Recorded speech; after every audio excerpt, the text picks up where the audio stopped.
નમસ્કાર વિદ્યાર્થી મિત્રો, ગુડ મોર્નિંગ, જય સ્વામિનારાયણ। આજે ધોરણ 12માની અંદર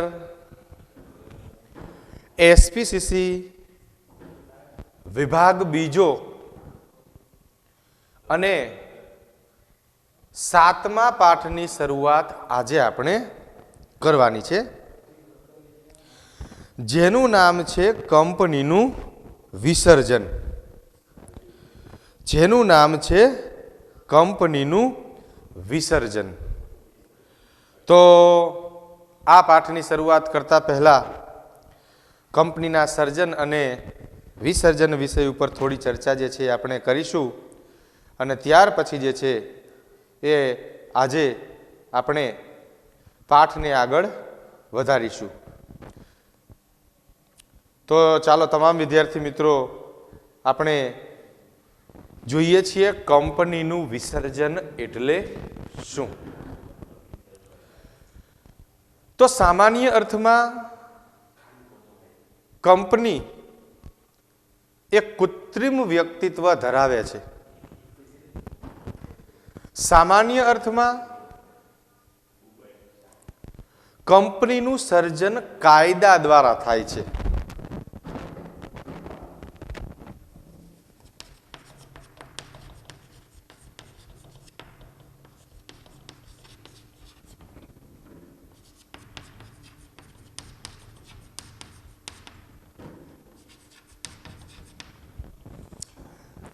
આ કંપનીનું સર્જન કાયદા દ્વારા થાય તો એનું વિસર્જન પણ કાયદા દ્વારા જ થવું જોઈએ।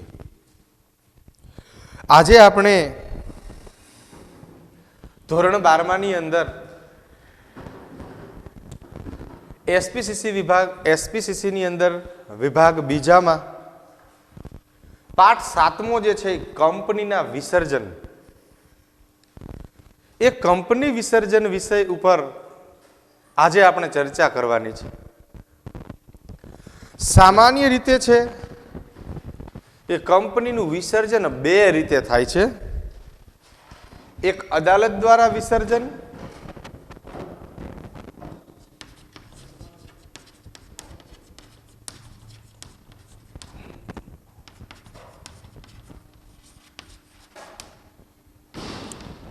અને બીજું છે એ સ્વૈચ્છિક વિસર્જન।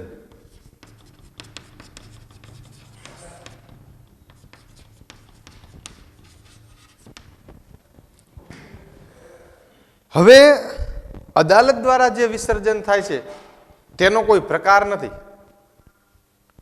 પણ સ્વૈચ્છિક જે વિસર્જન થાય છે તેના બે પ્રકાર છે, એક સભ્ય દ્વારા સ્વૈચ્છિક વિસર્જન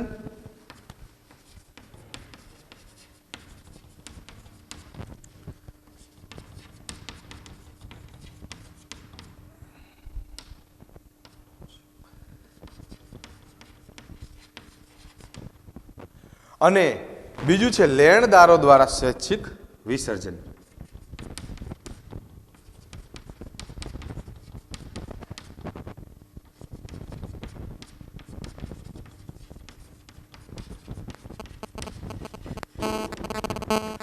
તો આપણે આ પાઠની અંદર સૌથી પહેલા જોઈશું કે વિસર્જન એટલે શું। તો કે વિસર્જન એટલે કંપનીને ફડચામાં લઈ જવી, કંપની બંધ કરી દેવી, અથવા ખોટમાં જાય તો કાયદા નિરૂએ કંપની છે એનો ધંધો બંધ કરે તેને વિસર્જન તરીકે ઓળખવામાં આવે છે। શું કહેવામાં આવે છે? તેને વિસર્જન તરીકે ઓળખવામાં આવે છે। તો અહીંયા આપણે આ પાઠની શરૂઆત કરીએ તો શરૂઆત કરતા પહેલા કંપનીનું વિસર્જન એ કાયદાની જોગવાઈઓને ધ્યાનમાં રાખીને કરવામાં આવે છે। એટલે કે કંપની ધારા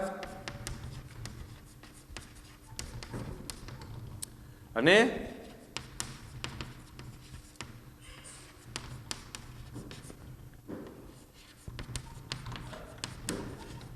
આવેદનપત્રની જોગવાઈ,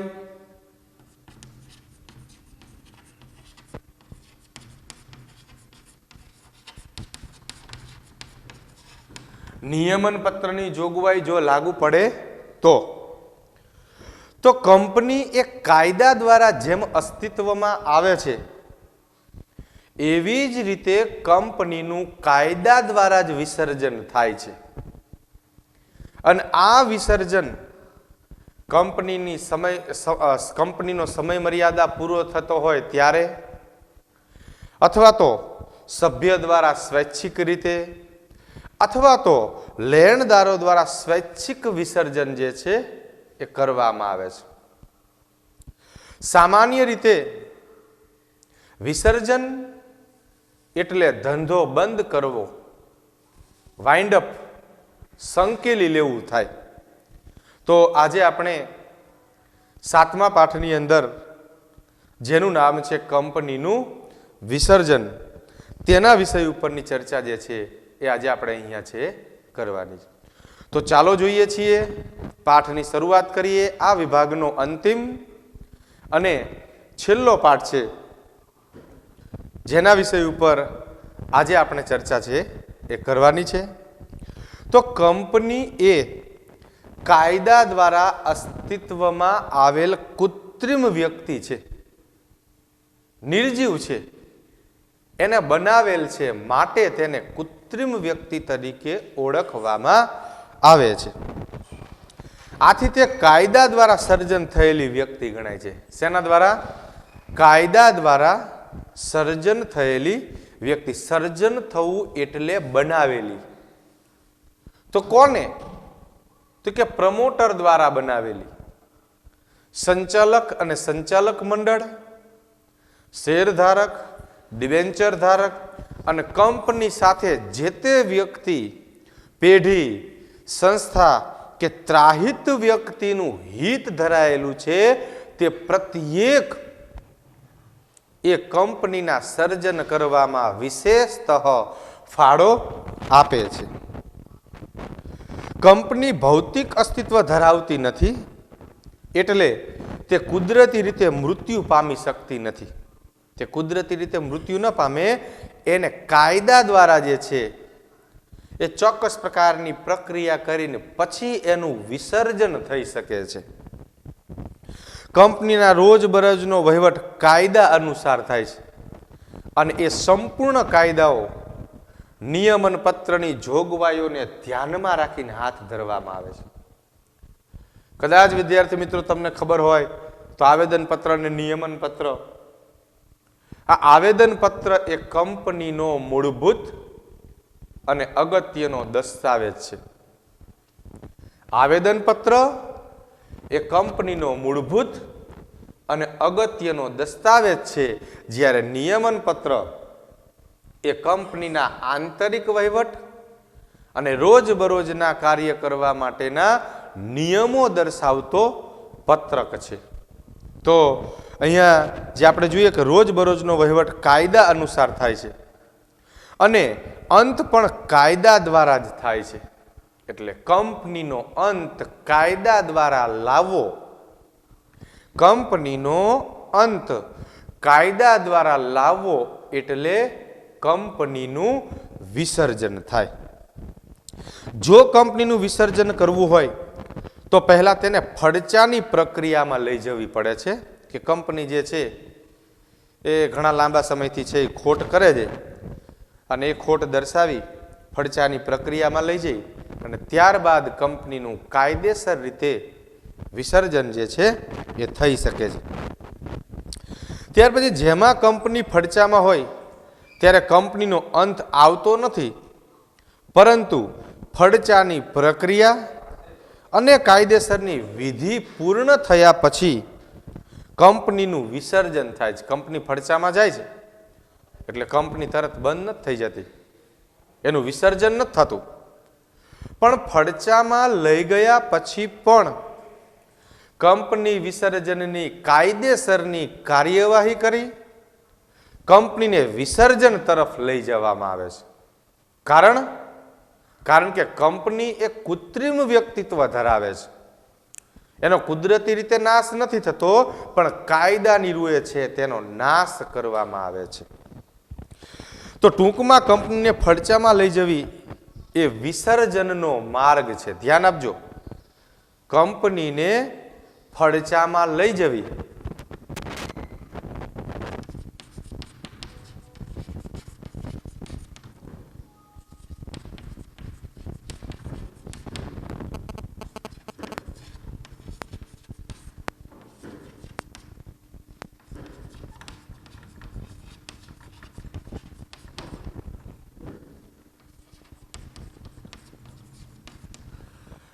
કંપનીને ફડચામાં લઈ જવી એ વિસર્જનનો માર્ગ છે. એટલે પહેલા તો એને શું કરવું પડે? ફડચામાં લઈ જવી પડે. અને ફડચામાં લઈ ગયા પછી એની કાયદેસરની કાર્યવાહી કરી ચોક્કસ પ્રક્રિયામાંથી પસાર થાય ત્યારબાદ જ કંપનીનું કાયદાની રૂએ જે છે એ વિસર્જન છે એ થાય છે. તો ચાલો વિદ્યાર્થી મિત્રો જોઈએ સૌથી પહેલા કંપનીની વિસર્જનનો અર્થ અને વ્યાખ્યા.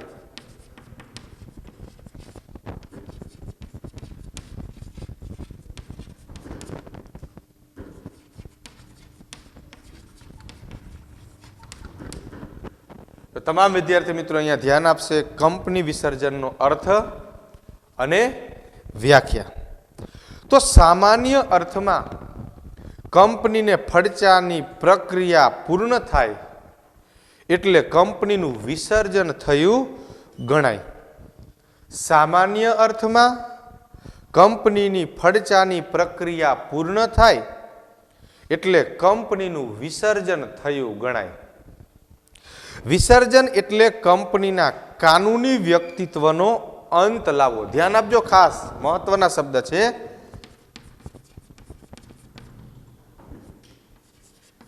વિસર્જન એટલે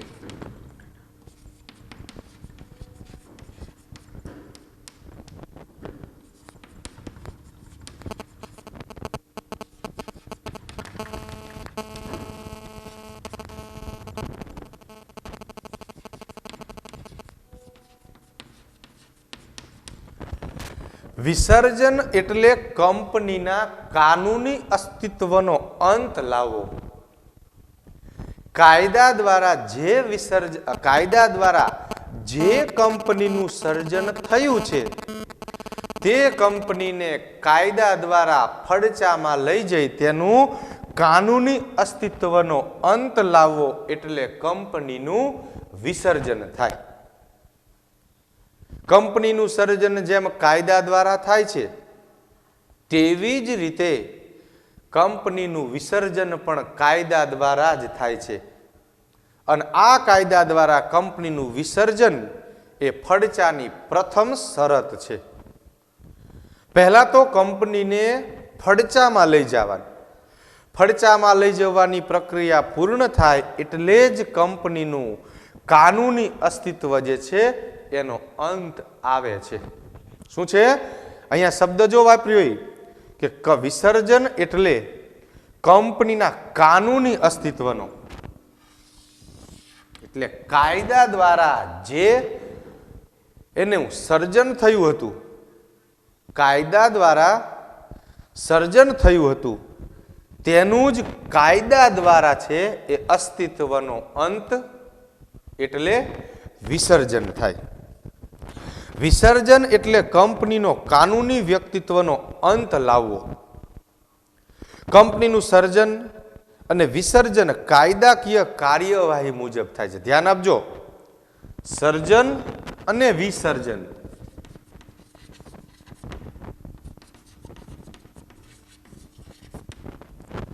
સર્જન પણ કાયદા દ્વારા થાય અને વિસર્જન પણ કાયદા દ્વારા જ થાય છે. એવું નથી કે કંપનીનું સર્જન કાયદા દ્વારા થયું તો મન ફાવે ત્યારે કંપનીનું આપણે વાઇન્ડ અપ કરીએ, બંધ કરી દઈએ અથવા તો કંપનીનો અંત લાવીએ. એના માટે પણ એટલે કે વિસર્જન માટે પણ કંપનીને કાયદાની કાર્યવાહી કરી ત્યાર પછી જ ફડચામાં છે એ લઈ જઈ એની પ્રક્રિયા પૂર્ણ કરીને પછી વિસર્જન થાય છે, તે સિવાય થતું નથી. ત્યાર પછી કંપનીની ફડચામાં હોય ત્યારે તેનું કાયદાકીય અસ્તિત્વ ચાલુ રહે છે. કદાચ ખોટમાં હોય તો પણ કાયદાની રૂએ છે એ કંપનીનું અસ્તિત્વ ચાલુ રહે છે. લિક્વિડેટર એટલે ફડચાની કંપનીને વિસર્જનની તમામ પ્રક્રિયામાંથી પાર પાડનાર વ્યક્તિ. લિક્વિડેટર કંપનીની મિલકતનું વેચાણ અને લેણાની વસૂલાત કરીને કંપનીના દેવાની ચૂકવણી કરતા જો રકમ વધે તો કંપનીના નિયમન પત્રમાં જણાવેલ સભ્યના હક પ્રમાણે એ રકમ જે છે એ વહેંચવામાં આવે છે. જો રકમ વધે તો, અને રકમ ન વધે અને ઘટે તો કાયદાની રૂએ જે છે એ શું કરવું પડે? અંગત મિલકતો વહેંચી જાહેર જનતાનું દેવું કાયદાની રૂએ જે તે સભ્ય દ્વારા છે એ ભરવામાં આવે છે. શું કરવામાં આવે છે? કાયદા દ્વારા છે એ દેવું ભરવામાં આવે છે. તો ચાલો વિદ્યાર્થી મિત્રો જોઈએ છીએ આપણે સૌથી પહેલા એની વ્યાખ્યા છે કે પ્રોફેસર LC બી ગોવરના જણાવ્યા મુજબ, પ્રોફેસર LC બી ગ્રોવરના જણાવ્યા મુજબ કંપની ફડચામાં લઈ જવી એ એક પ્રક્રિયા છે જે દ્વારા તેના અસ્તિત્વનો અંત લાવવામાં આવે છે અને તેની મિલકતનો વહીવટ કંપનીના લેણદારો અને સભ્યના હિત માટે કરાય છે. શું છે? તેનો સંપૂર્ણ વહીવટ અને એની મિલકત જે છે એ કંપનીના સભ્ય હોય અને લેણદારો હોય તેની વચ્ચે જે છે એનો સંપૂર્ણ વહીવટ છે એ થાય છે. તો અહીંયા જે આપણે વાત કરીએ છીએ કંપની વિસર્જનની, કોઈ પણ કંપનીનો સમય મર્યાદા પૂર્ણ થાય ત્યારે પણ કંપનીને કાયદાની રૂએ જે છે વિસર્જનની પ્રક્રિયામાંથી પસાર થવું પડે છે. દાખલા તરીકે કોઈ મોટી એવી કંપની જેને સરકાર પાસેથી જમીન ભાડે લઈ અને એની સ્થાપના કરી હોય અને એનો કોન્ટ્રાક્ટ સરકારની સાથે 10 વર્ષ, 20 વર્ષ, 30 વર્ષ, 50 વર્ષ કે 100 વર્ષ સુધી કર્યો હોય અને જો સમય કે મુદ્દત પૂરી થતાં કંપનીનું કાયદાની રૂએ છે એ વિસર્જન કરવામાં આવે છે. દાખલા તરીકે અમે છે એ અહીંયા ગુરુકુલમાંથી કોમર્સના વિદ્યાર્થીઓને અદાણી પોર્ટ ઉપર લઈ ગયા હતા. તો અદાણી પોર્ટ જે છે એ કંપની એટલા બધા ક્ષેત્રમાં વિસ્તરેલી છે. તો મેં એવો પ્રશ્ન પૂછ્યો કે આ કંપનીની જમીનો બધું એનું પોતાની માલિકીનું છે? તો એને એવું કીધું કે આ ગવર્મેન્ટ પાસેથી 100 વર્ષના કરાર ઉપર ભાડે લીધી છે. કેટલા વર્ષના? 100 વર્ષના. 100 વર્ષ પૂર્ણ થાય એટલે કંપનીના વિસર્જનનો સમય આવે. આ વિસર્જનની પ્રક્રિયાને કેવી પ્રક્રિયા કહેવાય? મુદ્દત પૂરી થાય અને કંપનીનું વિસર્જન થાય તે સમય મર્યાદા પૂરો થઈ ગયો છે. બીજી હું તમને વાત કરું કે અહીંયાથી તમે ધ્રાંગધ્રામાં જાઓ ત્યારે પેલી ફન પોઈન્ટ હોટેલ છે, જોઈ? એ હોટલ અને એ હોટલની જમીન જે છે એ ગવર્મેન્ટ પાસેથી 10 વર્ષના કરાર ઉપર ભાડે લીધી છે અને ધંધો ચલવે છે. 10 વર્ષ પૂર્ણ થાય ત્યાર પછી એને કાયદાની રૂએ જે છે એનું વિસર્જન થાય અને જો રિન્યુ થાય તો ધંધો આગળ વધે છે. તો નિશ્ચિત સમય અને સમય મર્યાદા પૂર્ણ થાય તેવા સંજોગોમાં પણ કંપનીનું વિસર્જન થાય છે, જે આ જ પાઠની અંદર આપણે જોવાનું છે. તો ચાલો હવે આપણે આગળ અભ્યાસ તરફ વધીએ છીએ કે આમ કંપનીને ફડચામાં લઈ જવી એક પ્રક્રિયા છે. કંપનીને ફડચામાં લઈ જવી એક પ્રક્રિયા છે જેના દ્વારા તેના કાયદાકીય અસ્તિત્વનો અંત આવે છે. શું છે? તેના કાનૂની અને કાયદાકીય અસ્તિત્વનો અંત આવે છે. આમ કંપનીના વિસર્જનની અગાઉની પ્રક્રિયા એટલે કંપનીને ફડચામાં લઈ જવાની પ્રક્રિયા. કંપની વિસર્જન કરવાની હોય તો વિસર્જન પહેલાની પ્રક્રિયા એટલે કંપનીને ફડચામાં લઈ જવાની પ્રક્રિયા. તો ચાલો વિદ્યાર્થી મિત્રો અહીંયા જોઈએ છીએ કે કંપનીને ફડચામાં વિસર્જનમાં લઈ જવાના બે પ્રકાર છે. કેટલા પ્રકાર છે? બે પ્રકાર છે. તો કંપનીનું વિસર્જન કરવું હોય તો કંપનીને સૌ પ્રથમ ફડચાની પ્રક્રિયામાંથી પસાર થવું પડે. સામાન્ય રીતે કંપનીની આર્થિક પરિસ્થિતિ ખરાબ હોય, ધ્યાન આપજો. કેવી પરિસ્થિતિ કહે છે?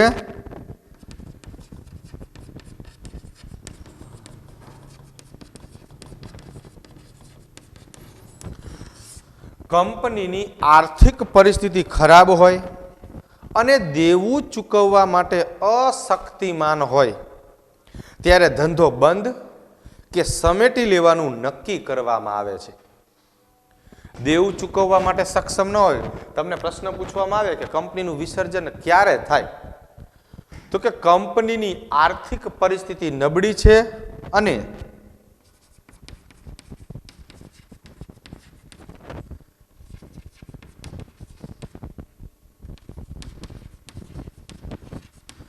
દેવું ભરવા માટે અશક્તિમાન છે. આર્થિક પરિસ્થિતિ ત્યારે જ નબળી હોય કે જ્યારે જે તે કંપની છે એ દેવું ભરવા માટે અશક્તિમાન હોય છે. એની ક્ષમતા નથી હોતી, નાણું હોતું નથી, પૈસા હોતા નથી, માટે કંપનીનું વિસર્જન છે એ કરવામાં આવે છે. તો ચાલો વિદ્યાર્થી મિત્રો જોઈએ છીએ કે કંપનીનું વિસર્જન એ આર્થિક પરિસ્થિતિ અને દેવું ભરવા માટે શક્તિમાન ન હોય તેવા સમયે કંપનીનું કાયદા દ્વારા જે છે એ વિસર્જન થાય છે. અને આ જ વિસર્જનની પહેલાની પ્રક્રિયા એટલે કંપનીને ફડચામાં લઈ જવાની પ્રક્રિયા. તો કે કંપનીનું વિસર્જન કરવું હોય તો કંપનીનો સૌ પ્રથમ ફડચામાંની પ્રક્રિયામાંથી પસાર થવું પડે છે. સામાન્ય રીતે કંપનીની આર્થિક પરિસ્થિતિ ખરાબ હોય અને દેવું ચૂકવવા માટે અશક્તિમાન હોય ત્યારે ધંધો બંધ કે સમેટી લેવાનું નક્કી કરવામાં આવે છે. શું છે? ધંધો બંધ કે સમેટી લેવામાં આવે છે. ધંધો બંધ ક્યારે થાય? જ્યારે જે છે એ પૈસા હાથ ઉપર ન હોય ત્યારે. બંધ કરવો અને સમેટી લેવો એટલે કંપનીનું વિસર્જન થાય. શું થાય?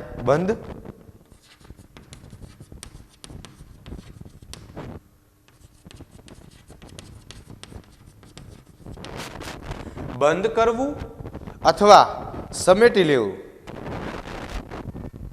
તો અહીંયા જે આપણે વાત કરી એ કંપનીના ધંધો છે બંધ કરવો, સમેટી લેવું, વિસર્જન કરવું, ફડચામાં લઈ જવું, આ બધી જ પ્રક્રિયાઓ આર્થિક બાબતો ઉપર આધારિત રાખે છે. તો અહીંયા આપણે છે આગળ વધીએ છીએ અને ત્યાર પછી છે એ ધંધાને બંધ કરવો કે સમેટી લેવાનું નક્કી કરવામાં છે. અને કંપનીને ફડચામાં લઈ જવા માટેના બે પ્રકાર છે. કેટલા પ્રકાર છે? બે પ્રકાર છે. તો અહીંયા આજે આપણે કંપનીને ફડચામાં લઈ જવા માટેના બે પ્રકાર છે એનો આપણે અભ્યાસ છે એ કરવાનો છે. તો ચાલો વિદ્યાર્થી મિત્રો આપણે જોઈએ છીએ કંપનીને ફડચામાં લઈ જવાની વિધિના બે પ્રકાર છે. એક અદાલત દ્વારા વિસર્જન અને બીજું સ્વૈચ્છિક વિસર્જન. અદાલત દ્વારા વિસર્જન અને સ્વૈચ્છિક વિસર્જન. તો આ બંને પ્રકારો વિષય ઉપર આપણે થોડીક માહિતી પ્રાપ્ત કરીએ તો વિસર્જન અને એ વિસર્જનની પ્રક્રિયા વિષય ઉપર આપણે થોડો અભ્યાસ જે છે એ કરીએ છીએ. તો ચાલો વિદ્યાર્થી મિત્રો જોઈએ કે કંપનીને ફડચામાં વિસર્જનમાં લઈ જવાના બે પ્રકાર છે. એક છે અદાલત દ્વારા વિસર્જન અને બીજું છે એ સ્વૈચ્છિક વિસર્જન. કેવું વિસર્જન? સ્વૈચ્છિક વિસર્જન. સ્વૈચ્છિક વિસર્જનના બે પ્રકાર પડે છે. એક સભ્યો દ્વારા સ્વૈચ્છિક વિસર્જન અને બીજું છે લેણદારો દ્વારા સ્વૈચ્છિક વિસર્જન. તો આ બંને પ્રકારો એ જે છે એ સ્વૈચ્છિક વિસર્જનના પ્રકારો છે. જ્યારે અદાલત દ્વારા એની નિશ્ચિત સમય મર્યાદા પૂરી થતી હોય, કંપની ધારાની જોગવાઈઓનું પાલન ન કરતી હોય, કંપનીનો હેતુ બીજો હોય અને કંપની કામ બીજું કરતી હોય તેવા સમયે કંપનીનું અદાલત દ્વારા વિસર્જન કરવામાં આવે છે. શેના દ્વારા? અદાલત દ્વારા વિસર્જન કરવામાં આવે છે. તો અહીંયા જે આપણે જોયું એ અદાલત અને ટ્રિબ્યુનલ દ્વારા ફરજિયાત વિસર્જન હોય કે જ્યારે કંપની પોતાના ધ્યેય હેતુ સિદ્ધ ન કરતી હોય અને ધ્યેય કંઈક અલગ હોય, હેતુ કંઈક અલગ હોય, અને એ સમયગાળા દરમિયાન જ્યારે કંપની જે છે એ કોઈ અન્ય ધ્યેય સિદ્ધ કે હેતુ કરવાના પ્રયત્ન કરે ત્યારે કાયદા દ્વારા જે છે એ કંપનીનું વિસર્જન જે છે એ થાય છે. તો અહીંયા જે કંપનીના વિસર્જન વિષય ઉપરની જે આપણે ચર્ચા કરી રહ્યા છીએ તે ચર્ચાનો મહત્વનો ભાગ જે છે એ એની મહત્વની બાબતો, એના ધ્યેયો, એના હેતુઓ તેમજ એની સાથે છે એ જોડાયેલી બાબતો. તો આ પાઠની અંદર જે છે એ આપણે 7.1 લેવાનો છે તેમજ 7.2 લેવાનો છે અને ત્યાર પછી 7.1 થી શરૂઆત જે છે એ આપણે પાઠની કરીશું. તો ચાલો વિદ્યાર્થી મિત્રો આપણે 7.1 પછી જોઈએ છીએ 7.2.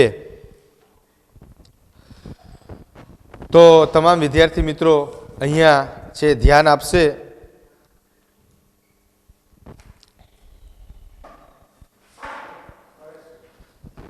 તો જોઈએ આપણે સૌથી પહેલા અદાલત ટ્રિબ્યુનલ દ્વારા ફરજિયાત વિસર્જન.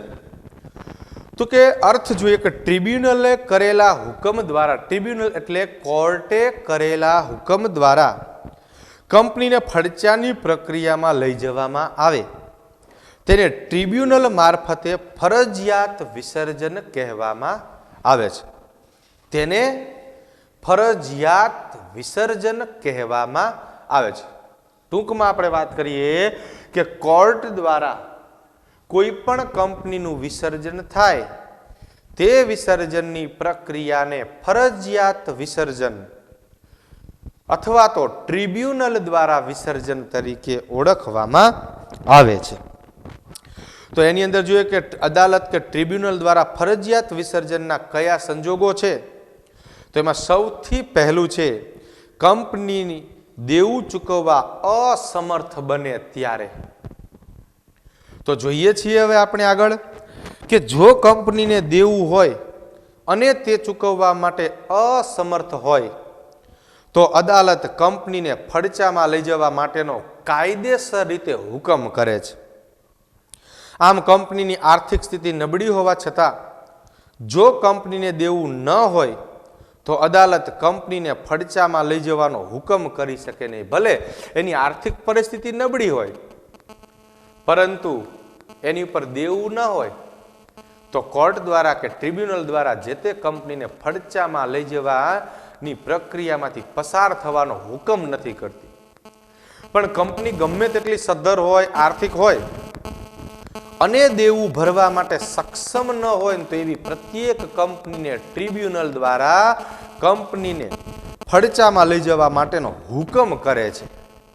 આમ કંપની તેનું દેવું ચૂકવવા અસમર્થ હોય ત્યારે ફરજિયાત ફડચામાં લઈ જવાની અરજીઓ અદાલતમાં થાય છે. ત્યારે કંપની દેવું ભરવા માટે સક્ષમ ન હોય તેવા સમયે કંપનીને ફડચામાં લઈ જઈ વિસર્જનની પ્રક્રિયામાંથી પસાર થવાનો હુકમ ટ્રિબ્યુનલ દ્વારા છે એ આપવામાં આવે છે. ત્યાર પછી જોઈએ ખાસ ઠરાવ દ્વારા. તો કોઈ પણ કારણસર કંપની ખાસ ઠરાવ પસાર કરી નક્કી કરે કે અદાલત દ્વારા કંપનીને ફડચામાં લઈ જવી જોઈએ તો કંપનીને ફડચામાં લઈ જઈ શકાય છે. કંપનીના સભ્યો દ્વારા પણ સામાન્ય સભામાં ખાસ ઠરાવ પસાર કરીને કંપનીને ફડચામાં લઈ જઈ શકાય છે. આમ કંપનીના સંચાલકોને ખાસ ઠરાવની એક નકલ અદાલતમાં અરજી કરવાની સત્તા આપવામાં આવે છે. જો કે અદાલતને યોગ્ય લાગે તો જ કંપનીને ફડચામાં લઈ જવાનો હુકમ કરે છે, અન્યથા નહીં. તો કંપની જે છે એ કાયદા દ્વારા ખાસ ઠરાવ પસાર કરે છે. આ ખાસ ઠરાવ કર્યા પછી આ ઠરાવની એક નકલ ટ્રિબ્યુનલ સમક્ષ મૂકે છે. ટ્રિબ્યુનલ એ ઠરાવનો અભ્યાસ કરે છે અને જો યોગ્ય લાગે તો કાયદાની રૂએ જે છે એ વિસર્જનનો હુકમ છે આપે છે, અને જો ઠરાવ અયોગ્ય લાગે તો વિસર્જનનો હુકમ આપતી નથી. કારણ કે એ કંપની સાથે સમાજના કેટલાય વર્ગો જે છે એ જુદી જુદી રીતે રોકાણકારોના વર્ગની અંદર રોકાયેલા છે. માટે ખાસ ઠરાવની નકલનો અભ્યાસ કરીને જો ટ્રિબ્યુનલને યોગ્ય લાગે તો જ ટ્રિબ્યુનલ દ્વારા છે એ કંપનીને વિસર્જન અથવા ફડચામાં લઈ જવાની પ્રક્રિયાનો હુકમ આપે છે. ત્યાર પછી છે એ કંપનીની પ્રાથમિક સભા અને અહેવાલો.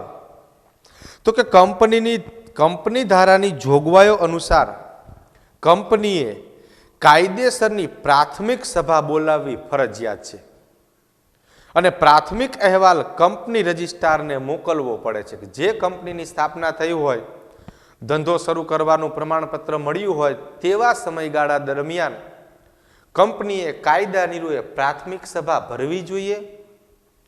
એ સભા ભરાઈ જાય ત્યાર પછી તેનો અહેવાલ કંપની રજિસ્ટ્રારને આપવો જોઈએ.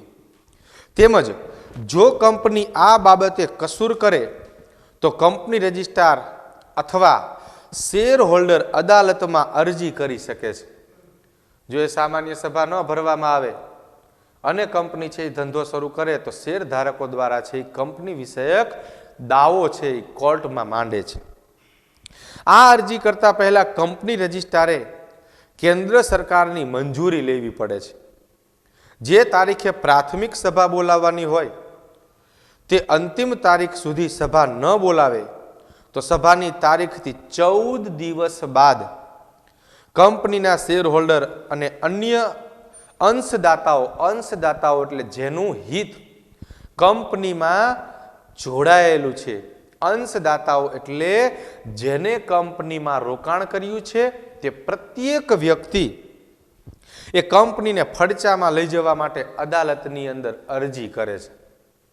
તો કદાચ તમને ખ્યાલ હોય કે આવેદનપત્ર અને નિયમન પત્રની જોગવાઈઓમાં દર્શાવેલું છે કે જો કંપની ધંધો શરૂ કરે ત્યારથી લઈને 60 દિવસની અંદર કંપનીએ સામાન્ય સભા ભરવી જોઈએ. આ સામાન્ય સભા ભરી તે સભાની અંદર થયેલી ચર્ચા વિચારણાનો અહેવાલ કંપનીના રજિસ્ટ્રારને મોકલવો જોઈએ. જો કંપનીના રજિસ્ટ્રારને આવો અહેવાલ ન મળે અને આવી સભાઓ કાયદાની રૂએ ભરવામાં ન આવે તો જે તારીખથી જે તારીખની વચમાં સભા ભરવાની હોય, જે તારીખથી જે તારીખ સુધી સભા ભરવાની હોય એ તારીખ સુધીમાં એ સભાનું આયોજન ન થાય તો શેરધારકો અને અન્ય અંશદાતાઓએ 14 દિવસ બાદ કંપનીને વિસર્જન કે ફડચામાં લઈ જવા માટેનો દાવો છે એ ટ્રિબ્યુનલમાં કરવાનો રહે છે. તો આપણે અહીંયા રાખીએ છીએ અને નેક્સ્ટ લેક્ચરની અંદર છે એ આપણે જોઈશું નોંધણીનું પ્રમાણપત્ર, કંપની રજિસ્ટ્રેશન સર્ટિફિકેટ. તો તમામ વિદ્યાર્થી મિત્રો જે છે આજે 11 વાગે પણ આપણો લેક્ચર છે અને એ લેક્ચરની અંદર જે છે એ આપણે અભ્યાસ તરફ આગળ વધીશું, જેમાં નોંધણીના પ્રમાણપત્ર વિષય ઉપર ચર્ચા આપણે કરીશું.